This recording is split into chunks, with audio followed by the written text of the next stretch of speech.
એટલે એની બ્રહ્મરૂપતા આપણને માનવી જ પડે. અને જો એની બ્રહ્મરૂપતા આપણે માની રહ્યા છીએ તો ભક્તિની અંદર એવી નિત્યતા દેખાતી નથી જેવી બ્રહ્મની નિત્યતા હોય.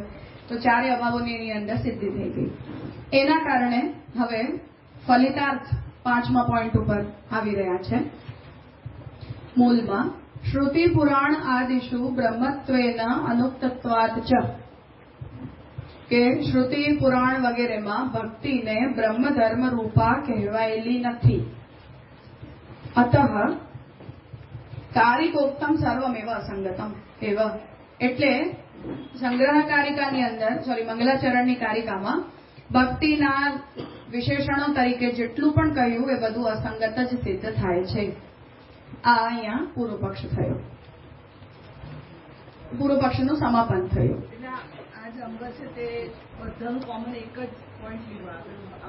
નહીં, આ 5મો પોઈન્ટ આવ્યો કે ભગવાન પ્રત્યેની જે ભક્તિ છે એને શ્રુતિ પુરાણ વગેરેમાં ક્યાંય પણ બ્રહ્મધર્મ રૂપા કહેવાયેલી નથી. એટલે તમારા દ્વારા કહેલા ચારે ચાર વિશેષણો અસંગત સિદ્ધ થાય છે એવું એનું ફલિતાર્થ અહીંયા નીકળ્યું. હવે એને આગળ ટીકામાં શ્યામગોરાજી સમજાવી રહ્યા છે.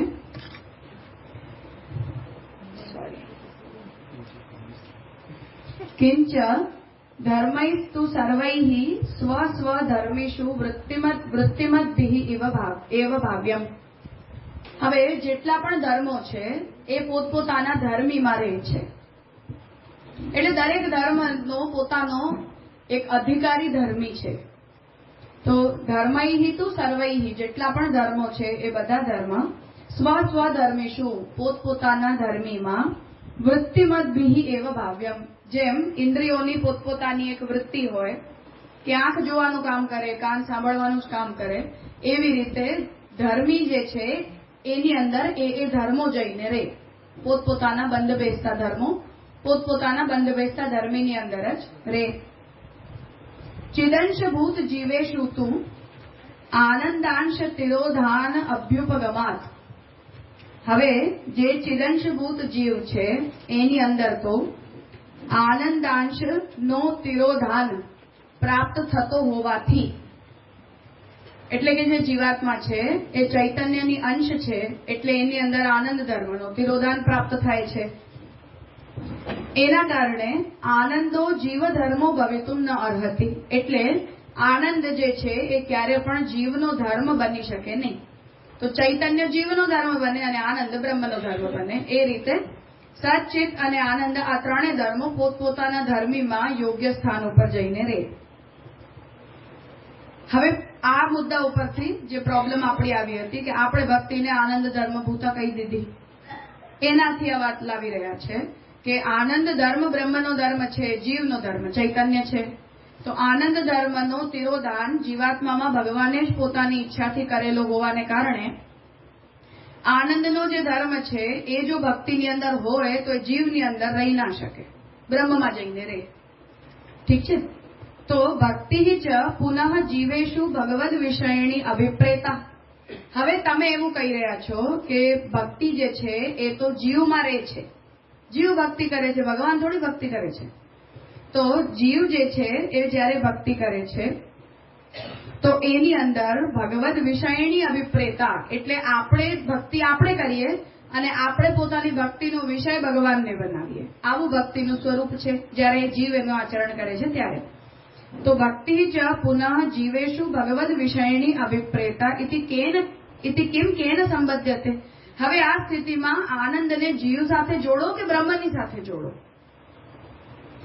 અને આનંદ ધર્મભૂતા જો ભક્તિ હોય તો ભક્તિ જીવની સાથે જોડાયેલી દેખાઈ રહી છે, બ્રહ્મની સાથે જોડાયેલી દેખાઈ નથી રહી. તો હવે આનંદ ધર્મ બ્રહ્મનો ધર્મ અને ભક્તિ કરે જીવ, અને જીવ કરે જે આનંદનું તિરોધાન જેની અંદર છે, ચૈતન્યવાન જીવ છે, ને પાછી જીવ દ્વારા કરાયેલી ભક્તિને તમે આનંદ ધર્મભૂત કહી દો. આવું બધું ખીચડી થઈ જાય. કોને કોની સાથે અટેચ કરવાનો? તો વ્યવસ્થામાં આપણને એ મળી રહ્યું છે કે ચૈતન્ય જીવને મળે છે, આનંદ બ્રહ્મની પાસે છે. કેમ કે આનંદનું તિરોધાન બ્રહ્મ જીવની અંદરથી કરી લે છે. હવે આ સ્થિતિમાં ભક્તિ કરનારો કોણ છે? જીવ. અને ભક્તિ કરે કોની છે? ભગવાનની. હવે આ સ્થિતિમાં ભક્તિ કરી રહ્યો છે જીવ અને ભક્તિનો વિષય બની રહ્યા છે ભગવાન. આમાં ભક્તિ અને આનંદને હવે તમે કોની સાથે એસોસિએટ કરશો? આ પ્રોબ્લેમ થઈ ગઈ, ખીચડી થઈ ગઈ ને. મેચ નથી થઈ રહ્યા બંને એકબીજાની સામે.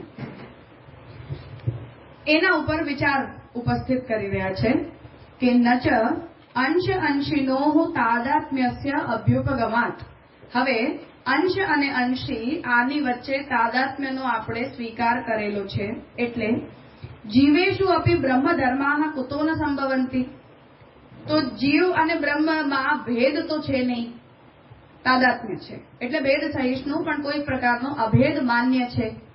હવે એ પ્રકારનું તાદાત્મ્ય જો જીવ અને બ્રહ્મની વચ્ચે સ્વીકારાયેલું છે તો બ્રહ્મના ધર્મોનો જીવની અંદર સ્વીકાર કેમ ન કરી શકાય? એવો વિચાર છે. તો પૂર્વ પક્ષીએ પહેલી આપત્તિ લાવી કે આ તો અસંબદ્ધ થઈ રહ્યું છે બધું. ભક્તિ ક્યાંક જાય, વિષય ભગવાન બને, આનંદ કોઈકનો ધર્મ, ચૈતન્ય કોઈકનો ધર્મ. આમાં તમારા દ્વારા લખાયેલી જે કારિકા છે એમાં બધું બંધ બેસતું છે નહીં. એના ઉપર એક વિચાર છે કે માનો આપણને આનંદ ધર્મભૂતા ભક્તિ જો કહેવી જ હોય તો આનંદને આપણને જીવનો ધર્મ બતાવવો પડે, અથવા એ આનંદ પણ જીવનિષ્ઠ હોઈ શકે એવું આપણને બતાવવું પડે.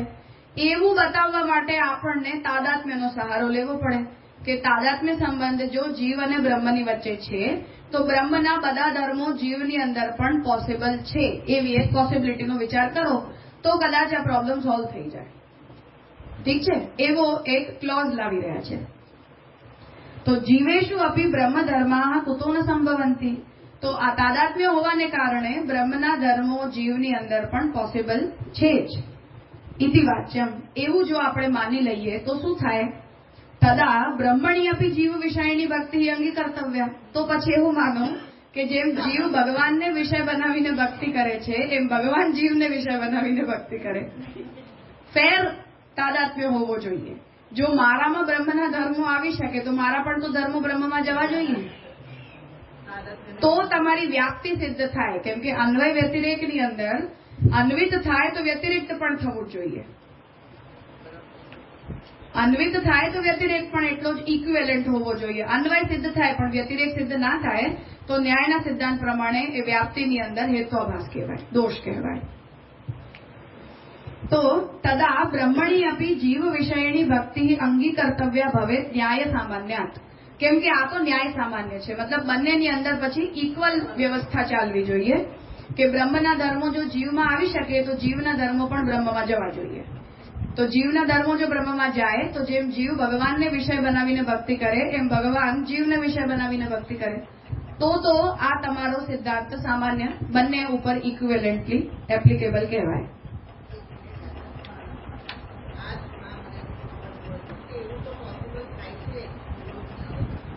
હા,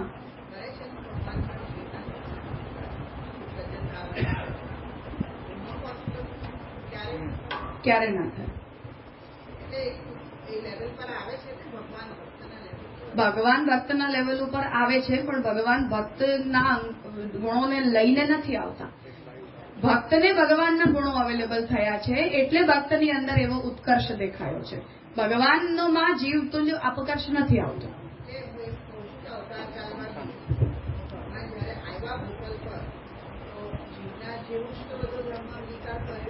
હા, પણ એ સ્વભાવતઃ નથી થતું ને ભગવાનની અંદર, નાટન છે કેવળ. આપણામાં તો વસ્તુતઃ આનંદ હાલ્યો જાય છે. આપણે થોડી આનંદના તિરોધાનનો ડ્રામા કરીએ છીએ.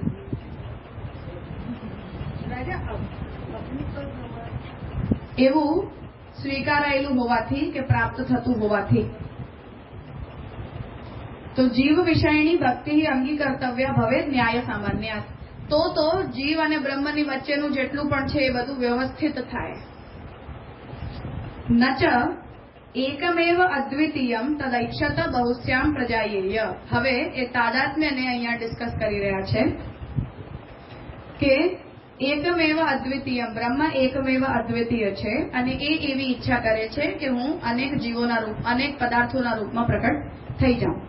ઇતિ શ્રુત્યા એકસ્યૈવ અનેક ભાવાપન્નતયા. આ શ્રુતિથી એક બ્રહ્મ જ અનેક ભાવાપન્ન થાય છે. એટલે યદિ તદ એકત્વાવચ્છેદકમ તદ અવચ્છિન્ના યે ધર્મા, એટલે બ્રહ્મના એકત્વને સિદ્ધ કરનારા જેટલા પણ ધર્મો છે એ બધા ધર્મો તે બ્રહ્મણી એવ વૃત્તિમંતો ભવંતી. તો અનેક એક નથી થઈ રહ્યું, એક અનેક થઈ રહ્યો છે. એટલે બ્રહ્મમાંથી ધર્મો આપણી અંદર આવી શકે, પણ અનેકના ધર્મો બ્રહ્મમાં જાય એવું વ્યુત્ક્રમ પોસિબલ નથી, કેમ કે તમે અનેક થયા જ એમાંથી છો. તો કાર્યના ગુણ કારણમાં નહીં જાય, કારણના ગુણ કાર્યની અંદર પ્રકટ થાય. તો ઇતિ શ્રુત્યા એકસ્યૈવ અનેક ભાવાપન્નતયા યદિ તદ એકત્વ અવચ્છેદકમ તદ અવચ્છિન્ના યે ધર્મા તે બ્રહ્મણી એવ વૃત્તિમંતો ભવંતી. એટલે બ્રહ્મ જે છે એ એકમેવ અદ્વિતીય હોવાને કારણે બ્રહ્મના જે પોતાના ધર્મો છે એ બ્રહ્મમાં જ વૃત્તિમંત થાય છે. એટલે બ્રહ્મની અંદર જ એ જઈને રહી શકે છે. તસ્યૈવ બ્રહ્મણ, હવે આ બધા ધર્મોને પોતાની અંદર સ્થાન આપનારા જે બ્રહ્મ છે એ જ બ્રહ્મ પુનઃ અનેકાંશાત્મના અનેક અંશોના રૂપમાં અનેકવદ ભાવાપન્નસ્ય અનેકવદ ભાવાપન્ન થઈને યે અનેકત્વાવચ્છેદક સમાનાધિકરણા અનેક ધર્મા. હવે એ જ્યારે અનેકતાને ભગવાન ધારણ કરે છે તો અનેકતાને ધારણ કરતી વખતે પોતાના ધર્મોને પણ અનેક બનાવે છે.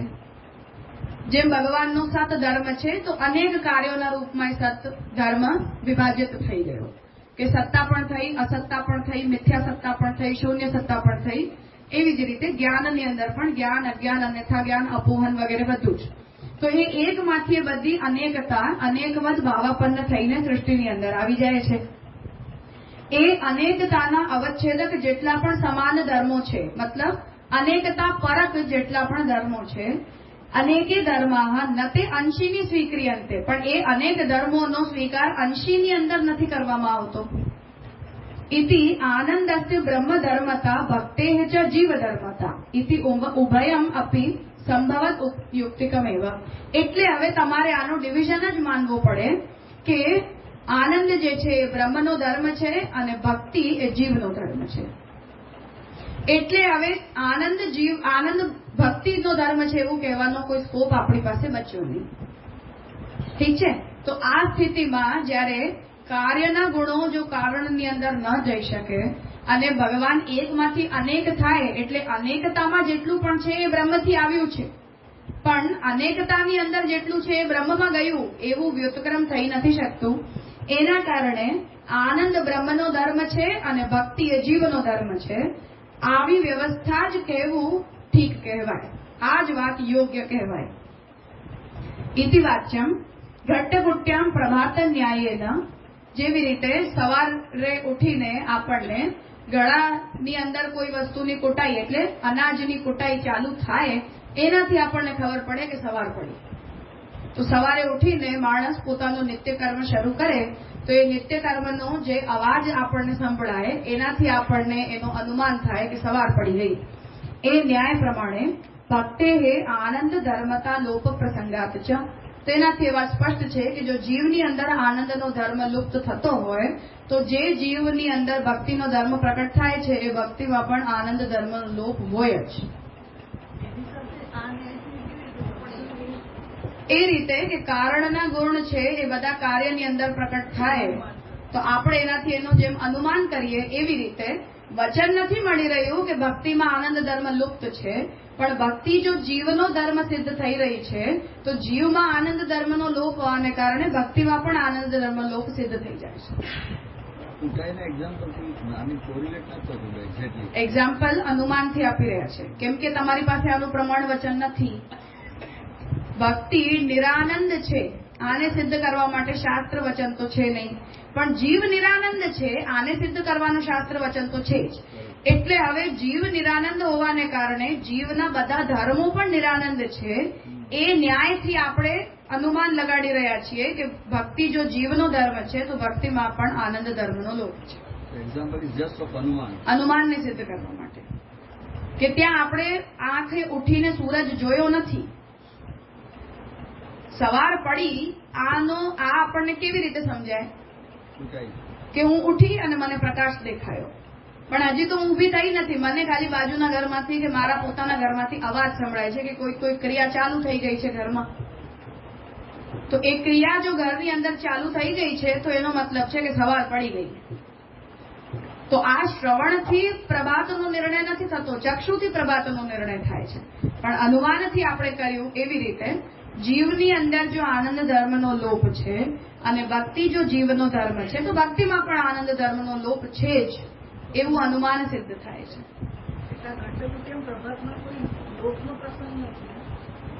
અનુમાનને સમજાવવા માંગી રહ્યા છે.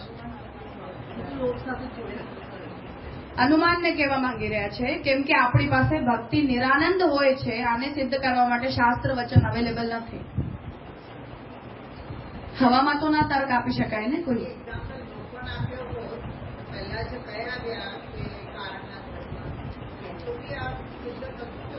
પણ આપણે કારણના ધર્મો કાર્યની અંદર નથી. આ એક્ઝામ્પલ સીધો ભક્તિ ઉપર થોડી સિદ્ધ કરી શકીએ છીએ. ભક્તિ ભગવાનનું કાર્ય છે.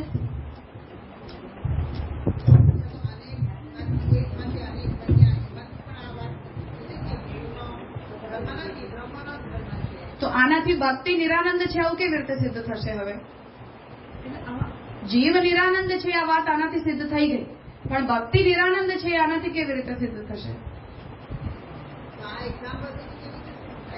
કેમ કે આનાથી અનુમાનનું પ્રામાણ્ય સિદ્ધ થાય છે.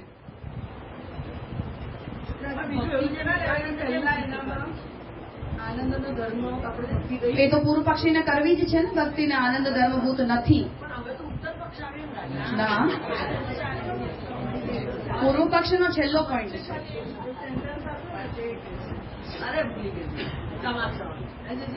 અહીંયા એવું કહ્યું ને આનંદ ધર્મતા લોક નથી, તો પ્રભાત થયું તો રાત્રિનો લોક થઈને પ્રભાત થયું તો એવી રીતે પ્રભાત પ્રકટ થયું. અરે ધર્મ જીવમાં પ્રકટ થયું. અરે ભાઈ, સિદ્ધ આપણને આનંદ ધર્મને કરવો જ નથી ભક્તિમાં. પૂર્વ પક્ષીને તો આનંદ ધર્મનું ખંડન કરવું છે ને જીવમાં, ભક્તિમાં. સોરી, તો શું કામ એને સપોર્ટ કરે?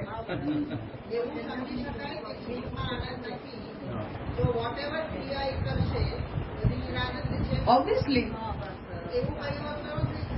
પણ આ કહેવાથી બધું થઈ જાય, પણ તમારા વાક્યનું પ્રમાણ શું છે? અનુમિતિની પ્રક્રિયા પ્રમાણ છે, એટલે અનુમાનથી આ સિદ્ધ થઈ રહ્યું છે. કેમ કે જે વ્યાપ્તિ નિરાનંદતાની જીવ ઉપર વ્યાપ્ત થઈ રહી છે એ જ વ્યાપ્તિ જીવના પ્રત્યેક ધર્મ ઉપર પણ વ્યાપ્ત થઈ રહી છે. જે વ્યાપ્તિ જીવમાં નિરાનંદ હોવાની સિદ્ધ છે શાસ્ત્ર વચનથી, એ વ્યાપ્તિથી હવે એના બેસિસ ઉપર આપણે એક તર્ક ડેવલપ કર્યું છે. શાસ્ત્ર નથી કહી રહ્યું ભક્તિ નિરાનંદ હોય છે. તો શિષ્ટ પ્રક્રિયામાં મને જે મનમાં આવે એવું ના બોલી શકાય. યુ નીડ ટુ પ્રૂવ કે તમે આ સ્ટેન્ડ ક્યાંથી પ્રકટ કરીને લાવી ગયા. તો યુક્તિથી લાવ્યા. અમે શું યુક્તિ લાવ્યા? કે જીવ નિરાનંદ છે, આ સિદ્ધ છે. હવે જો જીવ નિરાનંદ છે તો જીવનો પ્રત્યેક ધર્મ નિરાનંદ છે. ભક્તિ ભગવાનનો ધર્મ છે કે જીવનો ધર્મ છે? જીવ ભક્તિ કરે છે, આ પણ વાત સિદ્ધ છે. એટલે જીવનો ધર્મ હોવાને કારણે જીવ નિરાનંદ છે, તો જીવનો પ્રત્યેક ધર્મ નિરાનંદ છે. એ યુક્તિથી ભક્તિ નિરાનંદ સિદ્ધ થઈ.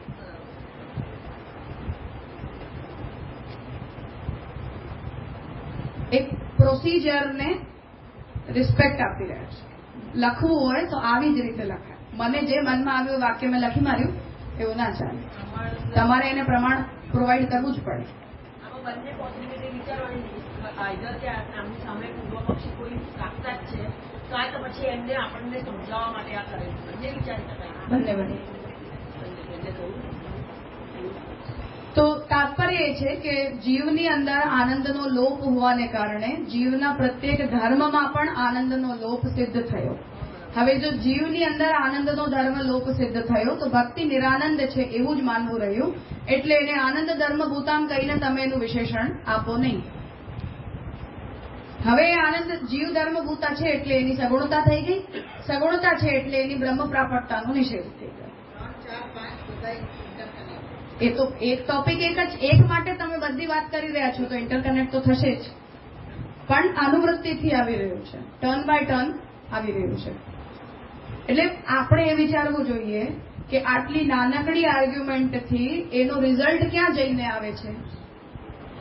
ખાલી એટલું બોલી દો કે ભક્તિ મનનો ધર્મ છે, કેટલી મોટી પ્રોબ્લેમ એ ક્રિએટ કરી રહ્યું છે આટલું વાક્ય. વિચાર પૂર્વ પક્ષનો જયારે આપણે વિચાર કરીએ ત્યારે આપણે એની સિરિયસનેસ વિચારવી જોઈએ કે મહાપ્રભુજી જયારે માનો સત્પ્રકરણની અંદર કે ચિત્ત પ્રકરણમાં કે આનંદ પ્રકરણમાં કે ગુસાઈજી માનો ભક્તિ અંશમાં જયારે ભક્તિને ડિફાઇન કરી રહ્યા છો, તમે તમારી ભક્તિની પ્રોસિજરને જયારે તમે ડિફાઇન કરી રહ્યા છો, તો એ પ્રકરણ ગ્રંથ હોવાને કારણે ભલે ત્યાં પૂર્વ પક્ષો આવી નથી રહ્યા, પણ કેટલા હજારો કન્સેપ્ટનું વ્યાવર્તન કરતા કરતા તમે એક એક શબ્દ લખી રહ્યા છો. તો હું ખાલી જયારે એટલું લખી રહી છું કે ભક્તિ આનંદ ધર્મભૂતા હોય છે, આટલું સિદ્ધ કરવા માટેની કેટલી બધી કસરત છે, અને ખાલી એટલું વાક્યમાં પરિવર્તન કે નહીં ભક્તિ મનનો ધર્મ છે આટલું કહેવાથી ડિઝાસ્ટર થાય છે. તમારી આખી ભક્તિની નીવ હલીને ખતમ થઈ ગઈ. હવે તમે પુષ્ટિમાર્ગની કોલર ઊંચી કરો જ નહીં બિલકુલ. તો મનનો ધર્મ કહેવાથી એ સગુણ થઈ ગઈ, સગુણ થઈ ગવાથી એ પુરુષોત્તમ પ્રાપિકા રહી નહીં. તો એક્ઝેક્ટલી માયાવાદની જેમ તમે પછી હવે ઉપાસનાને શંકરાચાર્યજીની જેમ શાખારુંધતી ન્યાયથી માનવા માટે મજબૂર છો. તો પૂર્વ પક્ષ આપણે વિચારીએ ત્યારે આપણે જોવું જોઈએ કે મહાપ્રભુજી માનો પ્રકરણ ગ્રંથ લખી રહ્યા છે અને વાદની શૈલીમાં નથી લખી રહ્યા, પણ back of the mind Mahaprabhuji કેટલા બધા પક્ષોને નેગેટ કરતા કરતા એક એક શબ્દ લખી રહ્યા છે કે ભાઈ આટલું જ બોલવા માટે તમારે કેટલો બધો પૂર્વ પક્ષ કન્સિડર કરવો પડે કે અમને ભક્તિને આ બધાથી બચાવવી છે. એને સગુણ નથી કહેવી, એને મનનો ધર્મ નથી કહેવો, એને પુરુષોત્તમ પ્રાપિકા જ આપણને માનવી છે, સગુણ માનવી નથી, એને નિર્ગુણ માનવી છે. આટલા બધા બેકગ્રાઉન્ડથી પુષ્ટિ ભક્તિ નિર્ગુણ છે, આટલું એક સિદ્ધાંત નીકળે છે. ખાલી આટલો એક જ સિદ્ધાંત જે મહાપ્રભુજી યમનાષ્ટકમાં લાવી રહ્યા છે કે પુષ્ટિ ભક્તિ નિર્ગુણ છે, પણ એનો બેકગ્રાઉન્ડ જે છે, એનો બેકલોગ જે છે એ આટલો બધો છે કે એને આનંદ કહેશો તો જે રસરૂપ સિદ્ધ થશે, રસ કહેશો તો જે પુરુષોત્તમ પ્રાપિકા સિદ્ધ થશે. પુરુષોત્તમ પ્રાપિકા સિદ્ધ કરવા માટે તમને એને અનુગ્રહજન્ય કહેવું પડશે. અનુગ્રહમાં પણ તમને એને પ્રસાદ અને દયા નહીં કહેવી પડે, કેમ કે એ મુક્તિની અંદર જઈ રહ્યું છે. આખો એનો બેકલોગ છે એક સિદ્ધાંત માટે કે ભક્તિ નિર્ગુણ છે. 3 શબ્દોને યુઝ કરવા માટે એની પૂર્વ પક્ષ આપણે વિચારીએ, સામેવાળો ભલે બકવાસ કરતો હોય, પણ આપણા આચાર્ય જયારે સિદ્ધાંતતઃ કોઈ વાત લખી રહ્યા છે તો બેક ઓફ ધ માઇન્ડ આટલો બેકલોગ લઈને લખી રહ્યા છે કે એક એક શબ્દ નાપી નાપીને લખવું પડે કે તમે એને બોલ્યા એટલે પકડાઈ જશો તો તમારી ભક્તિનું પરિણામ ક્યાંકનું ક્યાંક નીકળી આવશે.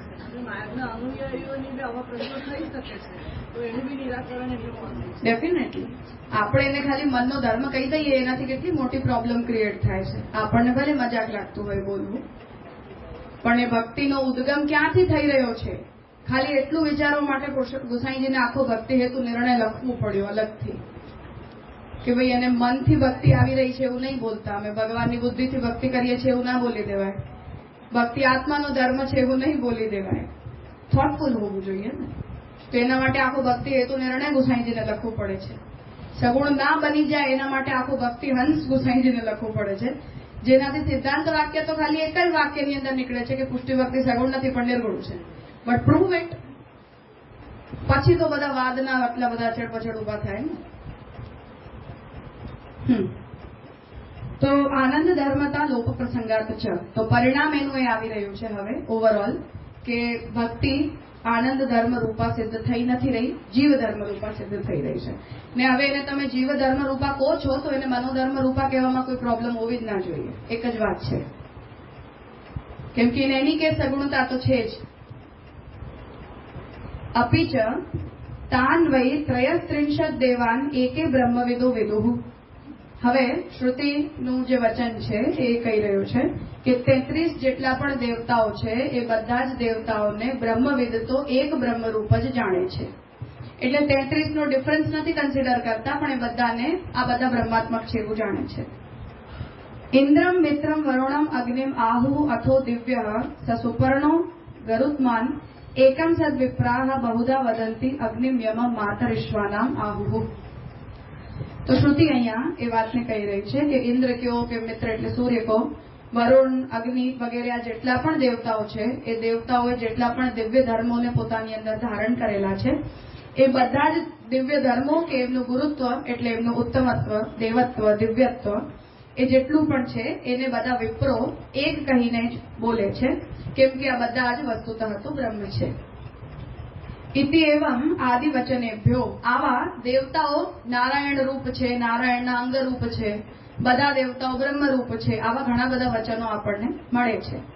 એ બધા વચનોથી યદિ ભક્તિ પરબ્રહ્મ વિષયની, હવે ફરીથી બેકલોગ કે ભક્તિનું આનંદરૂપ હોવું જરૂરી છે. આનંદરૂપ હોય તો જ એ પુરુષોત્તમ પ્રાપિકા હોય અને તો જ એ રસરૂપ હોય. હવે આ સ્થિતિમાં આપણે આપણી ભક્તિને નિર્ગુણ હોવાને કારણે પુરુષોત્તમ પ્રાપિકા કહી રહ્યા છીએ. હવે જો એ જીવ ધર્મ સિદ્ધ થઈ રહી છે તો એ સગુણ સિદ્ધ થઈ રહી છે.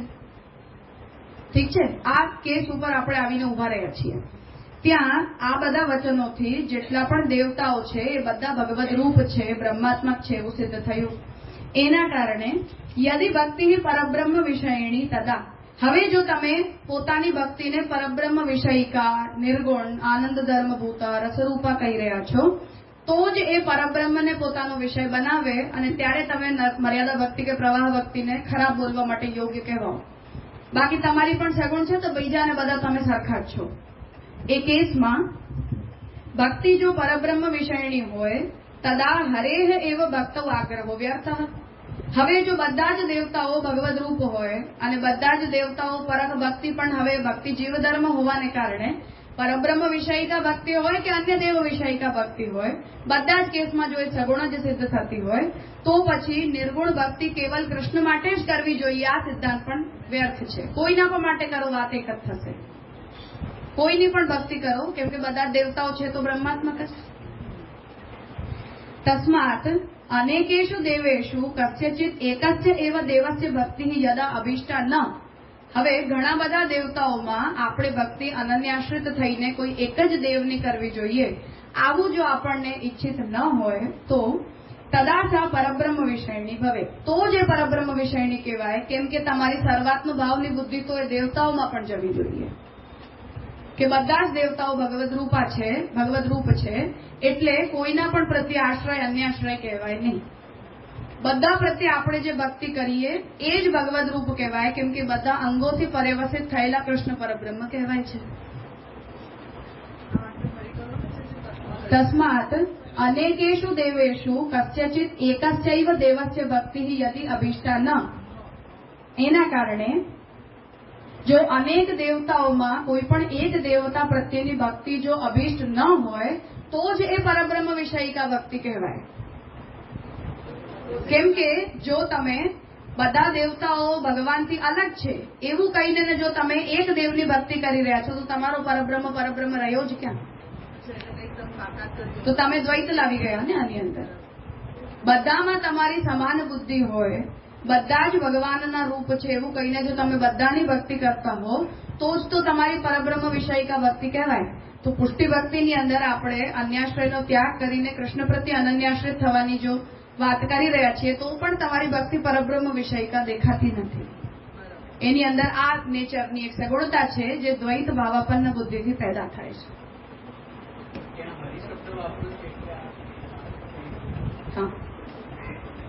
ઇતિ અભિસંધાય પૂર્વ પક્ષી આહ શ્રુતિ ઇત્યાદિના. આ બધી વાતને ધ્યાનમાં લઈને પૂર્વ પક્ષી કહેવા માંગે છે કે શ્રુતિ પુરાણ વગેરેની અંદર ભક્તિનો બ્રહ્મ ધર્મ તો ક્યાંય પણ કહેવાયો છે નહીં. એના કારણે તમે મંગલાચરણની કારિકામાં પુષ્ટિ ભક્તિનો જે વિશેષણો યુઝ કર્યા એ બધા અસંગત છે.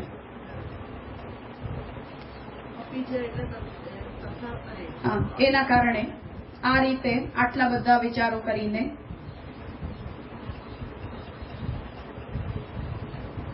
થયું. અહીંયા પૂર્વ પક્ષ સંપન્ન થયો.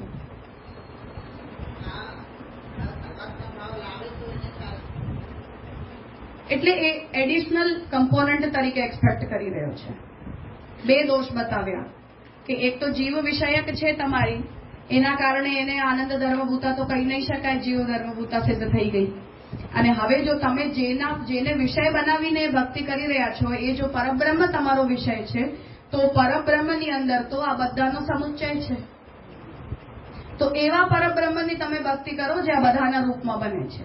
એટલે પછી હવે પરબ્રહ્મના ગુણોની અંદર ને રૂપોની અંદર કોઈ સિલેક્શનનો કોઈ સ્કોપ તમારી પાસે બચતો નથી. જો તમે એને આનંદ ધર્મભૂતા કહીને ને એ ભક્તિને એટલો ઊંચો નિર્ગુણ સ્કેલ તમે જો પ્રોવાઈડ કરવા માંગો છો તો પછી હવે ભગવાન કૃષ્ણ આવા જ એ પણ વ્રજરાજ સુત જ એ પણ આ જ પ્રકારના સ્વરૂપથી પ્રકટ થયા હોય તો આવા જ ગુણવાળા હોય તો આ બધા સિલેક્શનનો કોઈ સ્કોપ પછી નિર્ગુણ ભક્તિની અંદર બચે નહીં. તો યા તો તમે એને સગુણ કહીને અને સિલેક્ટિવ થઈ જાઓ કે અમને આટલું આટલું જ જોઈએ છે તો ઇટ્સ ઓકે, જસ્ટિફાઈડ. તમે જેના વિષયમાં ભક્તિ કહેવા માંગી રહ્યા છો એ પરબ્રહ્મ વિષયિકા ભક્તિ છે, જેના માટે પુરુષોત્તમજીએ હરિભક્તિમ શબ્દનો ઉપયોગ કર્યો. તો એવા ભગવાન કે જેને અમે પરબ્રહ્મ કહી રહ્યા છીએ, દુઃખ હરતા ભગવાન, એના પ્રત્યે અમે અમારી ભક્તિને વિષય બનાવી રહ્યા છીએ. તો પછી તમે પોતાની ભક્તિમાં એવી બ્રોડનેસ તો દેખાડો. એવી સંકુચિત ભક્તિ પરબ્રહ્મ વિષયિકા કેવી રીતે હોય કે જે પરબ્રહ્મ જ તમારો સિલેક્ટિવ ગુણો અને સિલેક્ટિવ ધર્મો અને સિલેક્ટિવ રૂપવાળો છે. બ્રોડનેસ એ બતાવવાની કે પછી ભગવાન કર્મરૂપ, જ્ઞાનરૂપ, ધર્મરૂપ, ઉપાસના રૂપ, દેવરૂપ બધું થયેલા છે. એટલે સર્વાત્મ ભાવ પરત તમારી ભક્તિ દેખાવી જોઈએ. ના, પણ એ તો એ વાત તો ખોટી તો નથી જ ને. જે બ્રોડનેસ તમે બતાવો છો કે આ બધા રૂપે ભગવાન થયા છે, વેદનો તો એ જ અર્થ છે. પણ પછી મહાપ્રભુજી કૃષ્ણ સેવ્ય સાયુજ્ય કામ્યયાત પાછું એવું તો કહી રહ્યા છે ને કે યજ્ઞ રૂપો હરિ, જ્ઞાન રૂપોપી હરિ. તો સૂર્યાદિ રૂપ દ્રક, સૂર્ય આદિ રૂપોમાં જેટલા પણ દેવતાઓ થયા છે એ બધાની ભક્તિ જો કોઈ જીવ કરે, પરબ્રહ્મ બુદ્ધિથી કરે તો એને સગુણ મુક્તિ થાય છે. એટલે કૃષ્ણ સાયુજ્યની આકાંક્ષાવાળા જીવે તો મૂળ રૂપનું ભજન કરવું જોઈએ. આ ડિસ્ટિંક્શન તો આવી જ ગયો ને આપણા સિદ્ધાંતમાં. કરવી જોઈએ. તમારે ભગવાનને એવા સર્વરૂપ માનીને, સર્વાત્મક માનીને, અપરિચ્છિન્ન ગુણગણ માનીને પછી એમને એટલી વ્યાપ્તિપૂર્ણ સ્વરૂપથી તમે એનું ભજન કરો. એવો કોઈ પ્રકાર શાસ્ત્રમાં છે ક્યાં? બધા એવું નહીં, કોઈ એવું નથી કરતું. પરબ્રહ્મ હોય, સિલેક્ટિવ અપ્રોચ હોય જ બધાનો. કે શિવને પરબ્રહ્મ માનીને પણ આપણે જો કરતા હોઈએ તો મહાદેવજીના રૂપમાં જ અમે પરબ્રહ્મના સ્વરૂપને જોઈ રહ્યા છીએ. ફરીથી મહાપ્રભુ જે વાતમાં સ્પષ્ટ છે કે આ પણ સંકીર્ણ બુદ્ધિજન્ય છે સ્થિતિ. કેમ કે આપણી અંદર ભગવાનને એમના પૂર્ણ રૂપથી કન્સીવ કરવાની એવી યોગ્યતા ત્યાં સુધી આવતી નથી. એના જ કારણે એવું થાય છે. એ અધિકાર ભેદથી ત્યાં પણ આ વાત સ્પષ્ટ જ છે.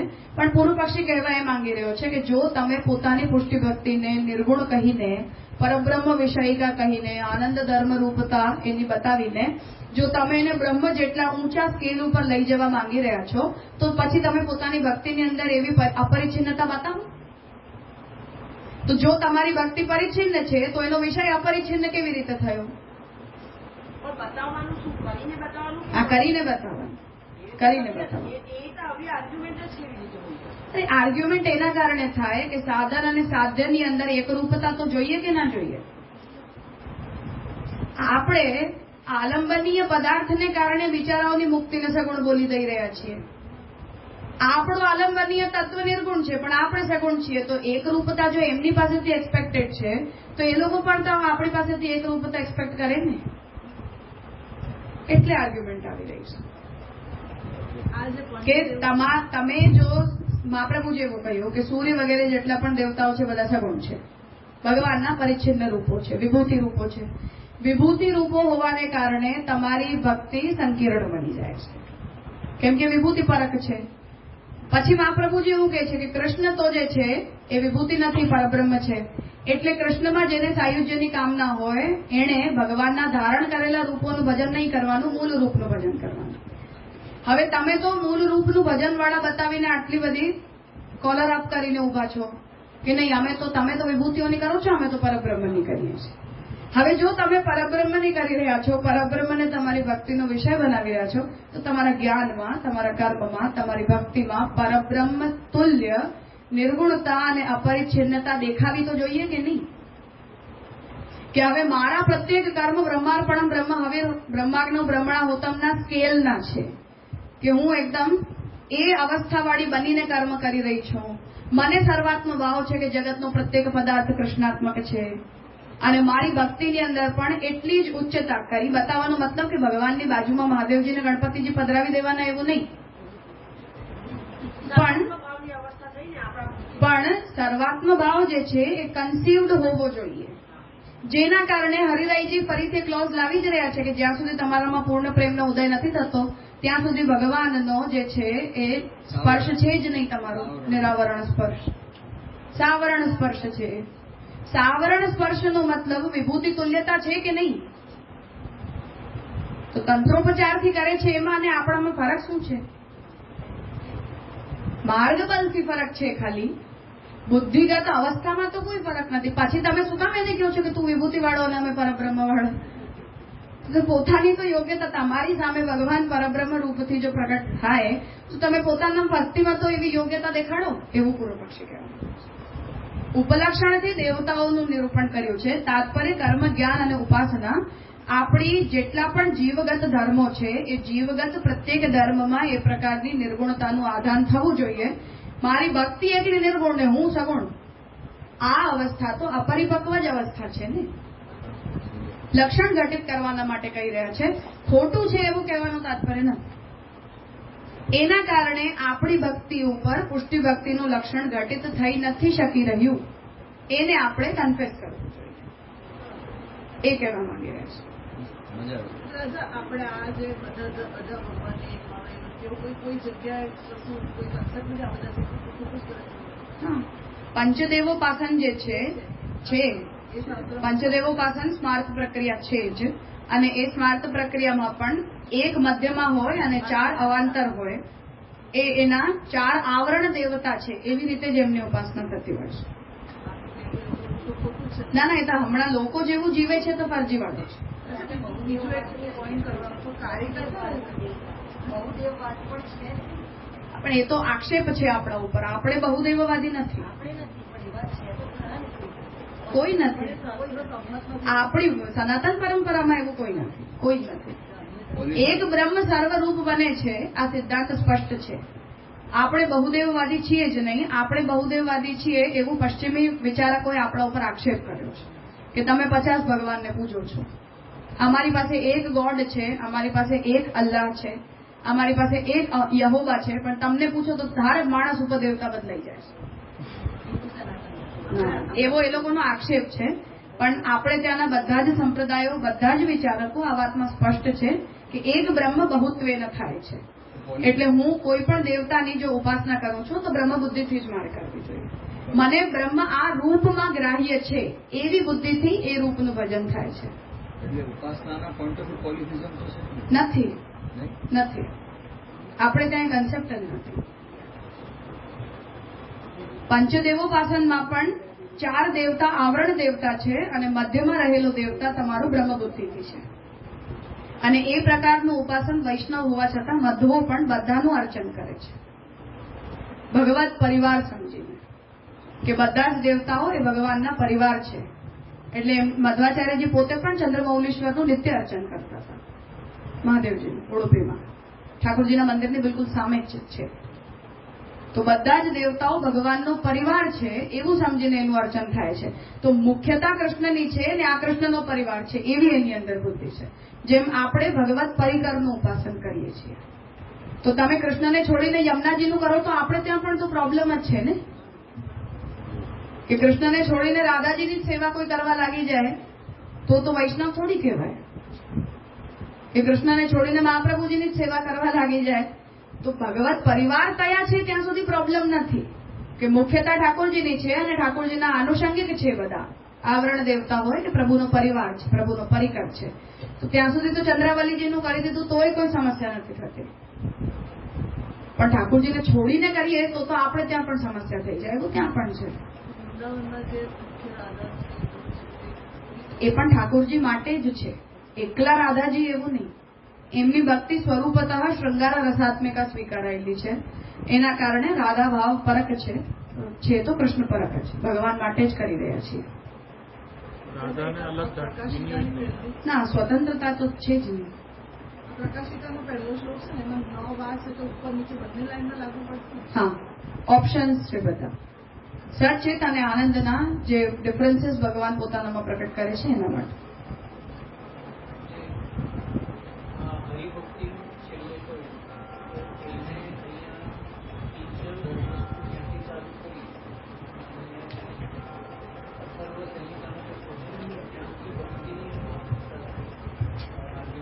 હા હા હા, એ નિર્ગુણતા એક્સપેક્ટેડ છે એવું કહેવા માંગે છે કે તમે એને નિર્ગુણ બોલી તો દો છો પણ નિર્ગુણ કરતા નથી. તો જેવી એકરૂપતા આપણને ત્યાં મુક્તિમાં એક્સપેક્ટેડ છે એવી જ એકરૂપતા એ લોકોને આપણી પાસેથી પણ જોઈએ છે. ઠીક છે, તો અહીંયા પૂર્વ પક્ષ સંપન્ન થયો. કાલે 10 વાગે આપણે પ્રારંભ કરશું ઉત્તર પક્ષની કાળિકાથી કરી આશ્રયનું પદ કરી સમાપન કરી. દ્રઢૈન ચરણ કેરો ભરોસો દ્રઢ